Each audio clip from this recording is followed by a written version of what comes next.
galera, eu sou Suelen Alencar, autora do blog Diálogo Cult.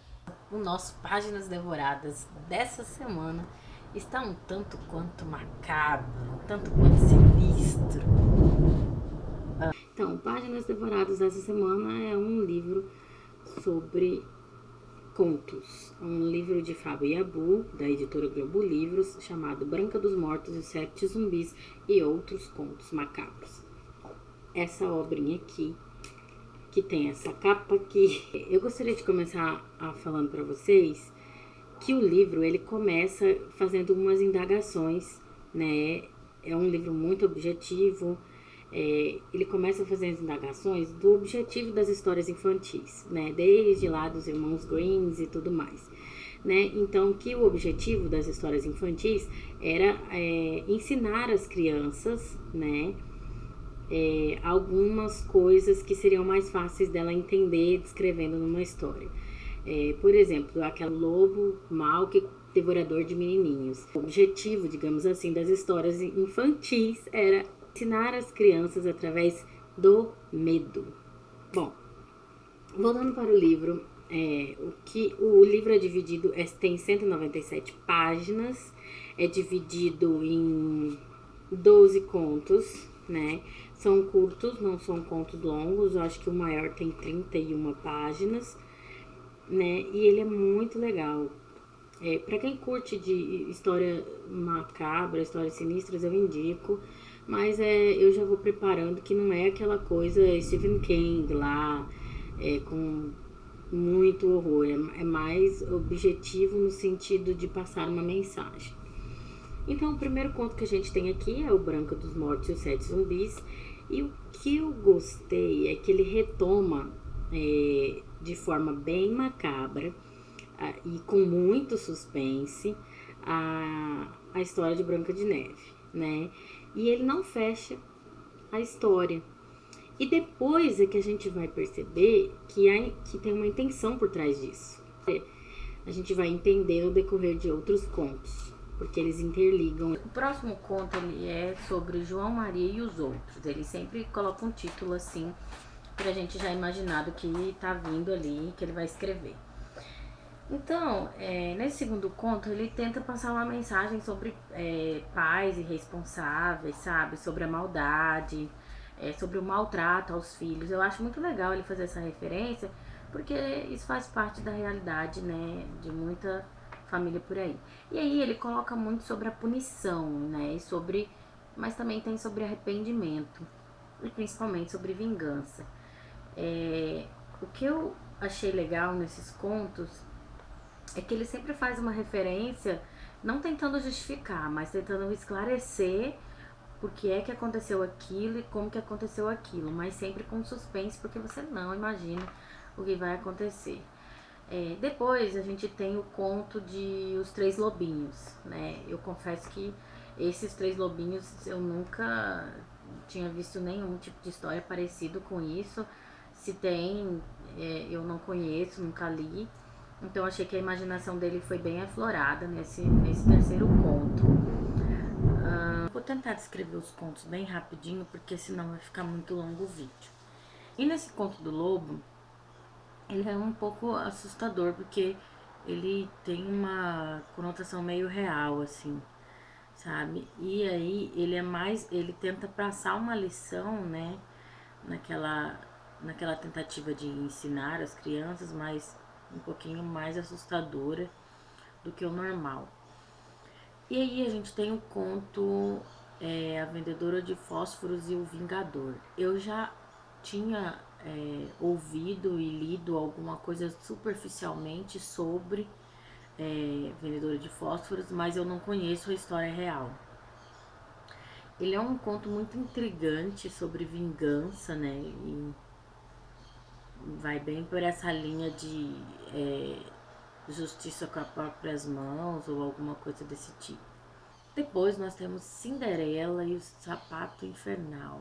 Esse conto, ele aprende, né, desde pequenininho, não aceitar nada de estranho, certo? E depois que a gente cresce, a gente acha que a gente não precisa mais desses ensinamentos, porque a gente já sabe se defender, certo?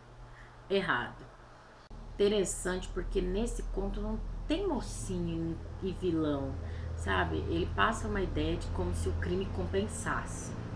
Depois a gente tem um dos contos que eu achei mais inteligentes que ele escreveu, no sentido do suspense, porque o conto chamado Confissão. Ele é suspense do começo ao fim. Você não sabe do que ele tá falando, de que personagem que ele tá falando. Se ele tá falando de Branca de Neve, Chapeuzinho Vermelho, se ele tá falando de João e Maria, se ele tá falando de Rapunzel, de Bela Adormecida, de qualquer coisa. E aí, você tem um sentimento de que, tipo assim, é o que tem pra hoje. É a história e pronto, não tem como se mudar aquilo ali. E no final é que você vai ver que ele faz uma correlação com Pinóquio. Vem um conto chamado Bela Incorrupta, que é um dos contos mais inteligentes que eu achei, no sentido de mudar a história, de mudar totalmente a história. Fora aquela parte do plot pronto, que é Branca de Neve vive com a madrasta, as duas irmãs, e a crueldade, e tal, e o baile e o sapatinho. Só até aí. A partir daí, a criação da história é totalmente do Fábio. E ele faz uma criação assim em cima da história de Cinderela que é incrivelmente desfecha muito legal. Ele tem um conto que é o que eu mais gostei da história, chamado Bela Incorrupta. Nesse conto é a história de Robert Phillips West. Ele é um estudante de medicina que gosta de fazer experimento em cadáveres. Curso da universidade e ele ainda quer continuar fazendo os experimentos e aí ele forja a própria morte lá. Ele para poder continuar mexendo nos cadáveres e ninguém ficar incomodando. Depois ele viaja para vários lugares no mundo, vai, ele vai pro Japão e tudo mais. E aí é que começa a ficar interessante a história. Ele foi para uma cidade lá. Eu vou soletrar porque eu não conheço muito, não sei nada de japonês, nem sei como é que diz a palavra e tudo mais. Ele foi para Yamagata, no norte do Japão, e ele descobriu que lá existem monges budistas que morreram há 200 anos atrás que o corpo ainda está conservado de tal maneira como se o corpo não tivesse entrado em decomposição. E aí o nome desses monges eu anotei aqui. Eu vou só soletrar, gente, porque eu não sei como é que diz. É Sogushinbutsu. Eu acho que é isso. E aí, como eu sou curiosa, eu pesquisei, né, sobre o assunto. E não é que isso é verdade. Então, eu descobri que em 2015, esse ano que nós estamos, em janeiro, foi descoberto um corpo de um monge que morreu há 200 anos atrás, lá na Mongólia. Eu não vou arriscar falar o nome do bairro, muito menos da cidade, porque é uns nomes muito doidos aqui. E aí eu vou deixar o link aqui na descrição do vídeo, no blog e no vídeo, para vocês acessarem essa notícia que eu li, que é verdade mesmo, existe esses monges, eu não sabia que existia. Eu gosto muito de texto que traz isso, sabe? Então acho que foi por isso que eu gostei bastante. Voltando pro conto do Fábio, esse West, Robert West, ele descobriu uma história e um corpo de uma jovem que tinha encontrado há 100 anos atrás, e ela estava numa esquife de vidro, fazendo uma leve referência à Bela Adormecida. Ele pegou e pagou um cara daí da cabeça dele, ele foi lá, pagou um cara para poder dar cabo de uma menina parecida com essa tal de Bela, que viveu há 100 anos atrás, e começou a trabalhar no corpo dela, começou a fazer experimentos, aplicar produtos, arrancar certas partes, e aí ele descreve com uma riqueza de detalhes, muito bom. E o final é meio confuso, te deixa um pouco intrigado, porque você acha que ele tá falando da Bela e no final ele faz uma referência a Branca de Neve, né? Porque ele cita lá a maçã envenenada. E o, o dessa notícia de janeiro de 2015, o monge que eles acharam é esse aqui, ó. Sinistro, né? Muito sinistro. Aí a gente tem o conto O Monstro, né? Que é uma poesia, uma crônica com referência ao conto, a história do Patinho Feio, né? Muito legal também. Depois a gente tem um conto chamado Cemitério. É muito inteligente esse conto porque ele faz uma narrativa que vai interligar todos os outros contos. E aí no final ele faz ele cita, né, o personagem Chapeuzinho Vermelho, riqueza de detalhes, muito legal. Depois nós temos o conto de Samara Punzel, que é, né, uma releitura de Rapunzel. E ele, pra mim, ele é um conto de ficção, assim, ficção de terror, né? Que ele envolve vingança, como se fosse para justificar a maldade, entendeu? Mas é um conto também que não tem lá seus inocentes e quem é então, parece malvado. Depois nós temos o conto O Fim de Quase Todas as Coisas, que é a história de Sharon, né, que o barqueiro que carrega os recém-mortos que carrega os recém-mortos do mundo dos mortos para o mundo dos vivos, que é da mitologia grega, né? E ele tá visitando a Terra lá numa época que não existe mais homem, não existe mais nada, nós já somos extintos e tudo mais. E lá ele encontra uma ninfa. Ele começa a contar para ela como que era quando os homens habitavam a Terra, que ele carregou até o último ser dos homens. E aí eles estão naquele vazio e tal, eles pegam e avistam uma casa lá. E aí Sharon começa a descrever coisas horripilantes, macabras, sinistras que aconteceram, que cerca a história daquela casa e deixa uma incógnita ali, né? Mas para você entender, você tem que dar uma pesquisada sobre mitologia grega, que não é o meu forte. Porque o meu forte é mais, eu entendo um pouquinho mais sobre mitologia egípcia. Então a grega eu não sei tanto. Então eu tive que dar uma pesquisada para poder tentar entender mais ou menos a história. E a gente tem o último conto, que se chama O Livro da Dor, onde conta a história, uma conversa, um enredo ali envolvendo os personagens de Lamatsu,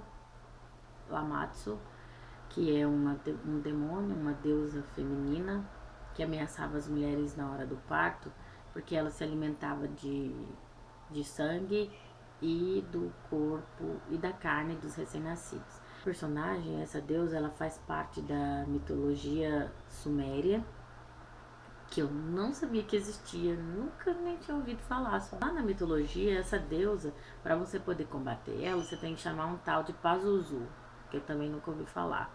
Então eu dei uma pesquisada e passei a conhecer sobre essa mitologia muito interessante. A mitologia suméria, que ela é caracterizada como uma religião politeísta, né? Ou seja, é uma crença em mais de um deus, em mais de uma divindade, independente do sexo, feminino, masculino ou indefinido. Então, nesse conto, ele é complicado, ele faz referência a coisas que a pessoa tem que ter pelo menos uma noção do que significa aquelas palavras e o que cada personagem representa dentro dessa mitologia sumérica. Então você tem que dar uma pesquisada sobre demonologia, porque a história ela gira em torno de uma conversa, de uma convivência, sei lá, dessa deusa Lamatsu com Vazago, que é um príncipe que dentro da mitologia sumérica é um príncipe que governa 26 demônios. Então você tem que dar uma pesquisada para você entender um pouco sobre essa história. E aí, eu até dei uma pesquisada sobre demonologia e descobri que demonologia ele é um estudo sobre demônios a partir de textos bíblicos, né?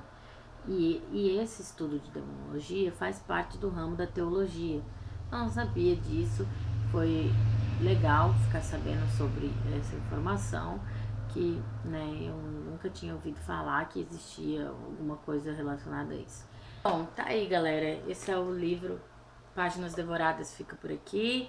Esse é o livro dessa semana que eu li.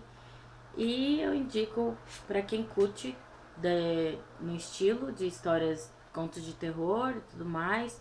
Para quem só conhece a releitura da Disney em relação aos contos de fadas. Para quem já leu alguns contos dos irmãos Greens, também é interessante, que é uma outra visão. Uma visão muito mais cheia de detalhes. E nosso Páginas Devoradas da semana, macabro, sinistro, fica por aqui. E até semana que vem, na nossa próxima leitura. Tchau!